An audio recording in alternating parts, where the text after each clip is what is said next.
ખાતે કમોસમી વરસેલા વરસાદને લઈ કોંગ્રેસ દ્વારા ધરણા પ્રદર્શન કરવામાં આવ્યું। સમાચાર અમરેલીથી સામે આવી રહ્યા છે, જ્યાં કમોસમી વરસાદ બાદ કોંગ્રેસ દ્વારા ધરણાનો કાર્યક્રમ યોજવામાં આવ્યો।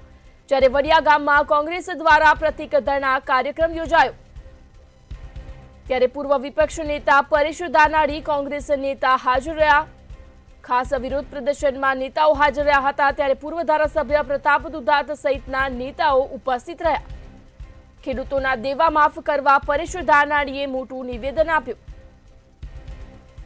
ત્યારે પરેશ ધાનાણી દ્વારા ખેડૂતોના દેવા માફ કરવાને લઈ નિવેદન આપવામાં આવ્યું। જ્યારે રેલી સ્વરૂપે મામલતદાર કચેરી ખાતે આવેદનપત્ર આપવામાં આવ્યું। જ્યારે વડિયા ગામમાં કોંગ્રેસ દ્વારા પ્રતિક ધરણા કાર્યક્રમ યોજાયો। પૂર્વ વિપક્ષ નેતા પરેશ ધાનાણી કોંગ્રેસ નેતા ખાસ કાર્યક્રમમાં હાજર રહ્યા હતા। જ્યારે પૂર્વ ધારાસભ્ય પ્રતાપ દુધાત સહિતના નેતાઓ કાર્યક્રમમાં ઉપસ્થિત રહ્યા। ખેડૂતોના દેવા માફ કરવા પરેશ ધાનાણીએ નિવેદન આપ્યું। અમરેલી ખાતે કમોસમી વરસેલા વરસાદને લઈ કોંગ્રેસ દ્વારા ધરણા પ્રદર્શનનો કાર્યક્રમ યોજવામાં આવ્યો।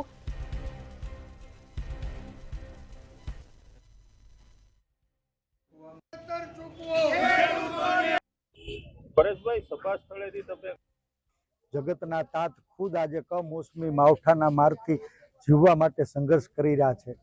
બધાય ખેડૂતો ખૂબ સારા વર્ષની અપેક્ષાએ હતા, પણ આ છેલ્લા અઠવાડિયા 10 દિવસમાં અતિ ભારે કમોસમી માવઠાના કારણે મોઢે આવેલો કોળિયો છીનવાઈ ગયો। ખેડૂતોના ખેતર પડાની અંદર ઉભેલા કપાસમાં ઝીંડવે કોટા નીકળી ગયા, પાથરા તણાઈ ગયા, માંડવીના દાણા બધાય તમે જોવો છો એમ ફૂટી ગયા। સોયાબીનની સિંગુએ પણ કોટા કાઢી લીધા। સંપૂર્ણ પાક નિષ્ફળ ગયો છે।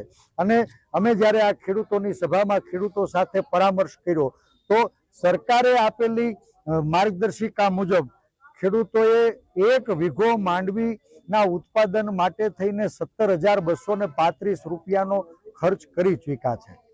1 વીઘે 17,235 રૂપિયાનો ખર્ચો વીઘે 20 મણ જેટલી માંડવીના ઉતારા હતા એ આજે પાણીની અંદર તણાઈ ગયા, કોટા ફૂટી ગયા કે દાણા દબડાઈ ગયા।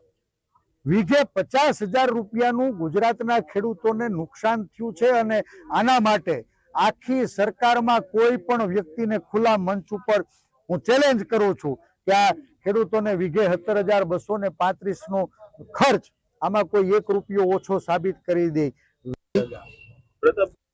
અંદર મારા જાહેર જીવનની સાથે મને જ્યારથી સાંભળે છે એટલે કે 45 વર્ષની ઉંમર એટલે કે 15 વર્ષની ઉંમરથી બધું યાદ હોય, ક્યારેય એટલો મોટો ફટકો ખેડૂતો નથી લાગ્યો।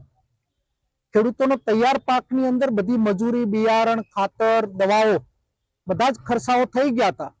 સીધો પાક ઘર સુધી લાવવાની તૈયારી હતી ત્યાં સુધીના ખર્ચાઓ થયા હતા। પેકેજ નહીં, ખેડૂતના દેવા માફ કરવા જરૂરી છે, ખેડૂતને ઉભા કરવા જરૂરી છે। આજે દેશની અંદર સૌથી મોટી કોઈ રોજગારી આપતું હોય તો ખેડૂત આપે છે। ખેડૂતના ખેતરમાં 10 વીઘા જમીન હોય તો 5 ઘરના ભરણ પોષણ હાલતા હોય છે। કંપનીઓની અંદર અનાજ નથી પાકતું।